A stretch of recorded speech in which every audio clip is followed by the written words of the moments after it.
Do you have a lot of free time? I'd say my free time is quite limited, especially on weekdays.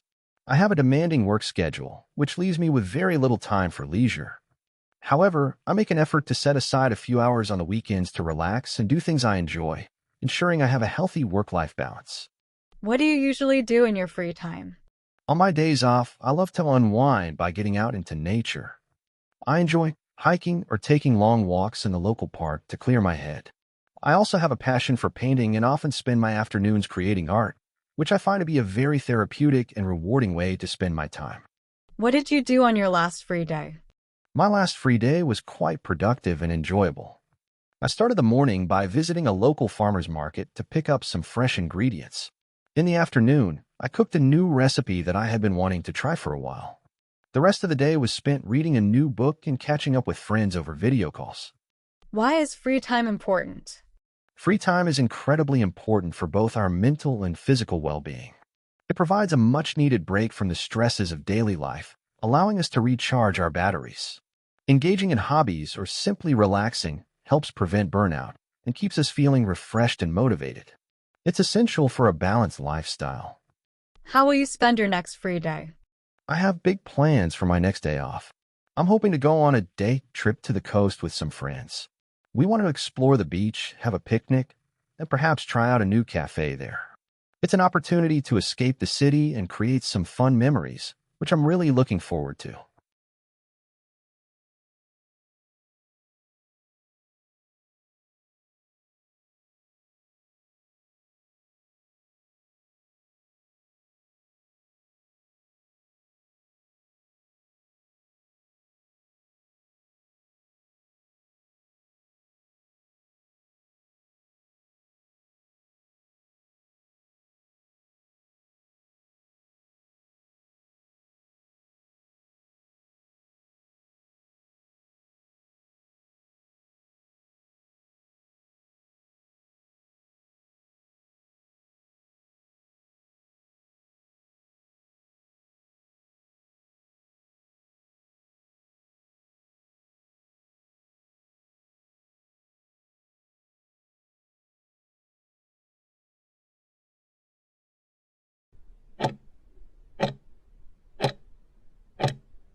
I'd like to describe a truly wonderful free day I had a few months ago, a Saturday when I decided to completely disconnect from work and immerse myself in something different. It felt like a much-needed mental break after a particularly demanding period. On this particular day, I woke up naturally without an alarm, which is always a luxury. After a leisurely breakfast, I decided to tackle a personal project I'd been putting off, repotting all my houseplants. I spent a good couple of hours getting my hands dirty, moving plants into bigger containers and making sure they all had fresh soil. It was surprisingly therapeutic and satisfying. Later in the afternoon, I indulged in one of my favorite hobbies, baking. I experimented with a new recipe for sourdough bread, enjoying the slow, methodical process from kneading the dough to the incredible aroma filling my kitchen. I actually spent most of this free day by myself, which was precisely what I needed. While I love spending time with friends and family, this specific day was all about reconnecting with myself and enjoying some uninterrupted solitude. My cat, Luna, was my only companion, peacefully observing my activities from various sunny spots around the house. It was a day dedicated to quiet contemplation and self-care, free from social obligations or external pressures. Most of my activities took place right at my home, which served as a sanctuary. The kitchen became my bakery, and my small balcony transformed into a mini garden center for my plants. In the evening, I didn't go anywhere either. I simply settled down in my living room with a good book and enjoyed the delicious bread I had baked earlier. The comfort and familiarity of my own space allowed me to truly relax and feel completely at ease. I enjoyed this particular day immensely because it offered a perfect blend of productivity and profound relaxation. There was a tangible sense of accomplishment from tending to my plants and successfully baking a complex recipe, yet it was all done at my own pace, without any pressure. The quiet solitude allowed me to recharge my mental batteries fully, something that's often difficult to achieve in our busy lives. It reminded me of the importance of taking time for personal pursuits and the simple joys of being present in my own space, away from the constant demands of work and technology. It was truly a day that left me feeling refreshed, grounded, and ready to face the week ahead. How has the way people spend their free time changed over the past few decades? The evolution of technology has profoundly reshaped how we spend our free time. In the past, leisure activities were more community-oriented and physical, such as playing sports outdoors, visiting friends and family in person, or reading physical books.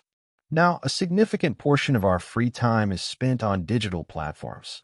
Activities like binge-watching shows on streaming services, scrolling through social media, and playing video games are commonplace. This shift has made leisure more individualized and sedentary, and while it offers immense convenience and global connectivity, it has also reduced the frequency of face-to-face interactions. The availability of information and entertainment at our fingertips has truly transformed the nature of relaxation and personal pursuits. Do you think having more free time is always a good thing? While more free time is often seen as a desirable goal, it is not universally a good thing.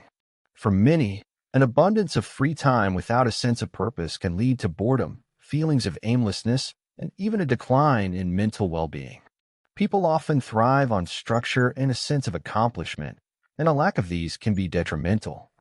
Moreover, society is increasingly focused on productivity, and too much free time can be perceived as laziness, leading to a sense of social pressure. Therefore, the key isn't just having free time, but learning how to use it in a meaningful way that contributes to personal growth and happiness. A balanced approach is crucial. What role does a person's age play in how they choose to spend their leisure time? A person's age is a major factor in their choice of leisure activities. Young children and teenagers typically have unstructured free time dominated by play, sports, and social interaction with peers.